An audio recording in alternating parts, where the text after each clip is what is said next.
Ada memandang tu kan. Iko mak banyak indak pedulai. Atau sedang berfikir-fikir barek bak. Modeko duit kini. Balas caranya lekwa. Bisnis nak kerancak. Kok pasar kini dapat tambah langang.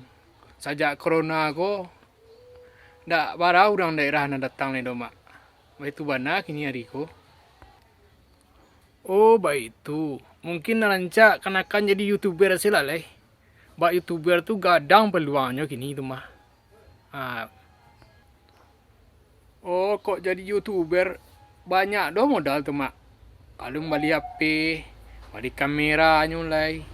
Mencari kontennya. Konten mana apa ya? Lo mencari dia mak tu. Baca ro mak rancak. Kalau rancak dia mak tu, coba lah tunjuk jalan dia mak ikut jadi YouTuber tu. Kontennya narancak dan sedang viral atau dan sedang heboh gini kolah. Oh, baik itu ya. Coba lah mak pikir-pikir lu ayo konten narancak gini ya. Konten yang paling heboh gini ko dia. Orang Belanda pek kaki. Itu konten yang paling heboh gini ko. Orang Belanda pek kaki. Orang Belanda pek kaki. Yang macam-macam ni mak. Ada orang Belanda pek kaki. Di mana ada orang Belanda sampai kaki itu? Ang tidak percaya mana kau mak dah. Orang Belanda sampai kaki itu ada di awal gini. Tengah pasar awal tu ada orang Belanda sampai kaki. Cuba lah cari sini kalau tidak percaya. Yo mana kau mak? Apa gara-gara mak dah? Yo ada orang Belanda sampai kaki ya di pasar awal. Yo tidak percaya mana kau mak dia. Yo ada kini di utara awal tu orang Belanda sampai kaki. Cuba mana lah cari sini. Oh, kok baik itu je mak. Jadilah ambo pergi ke pasar tu sebentar gini. Ayo pergilah. Tuan-tuan menjadi YouTuber dan tak kenal lang mengalahkan Natali Lintar lo ndak ya.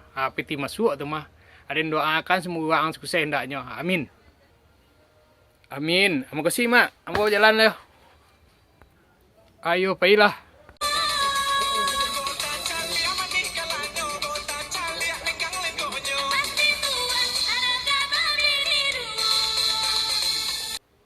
Ayolah kena otak sewak dia maksudan ko.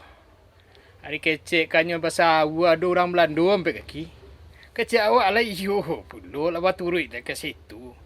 Kiranya yo banyak-banyak orang Belanda sampai kaki itu di sini.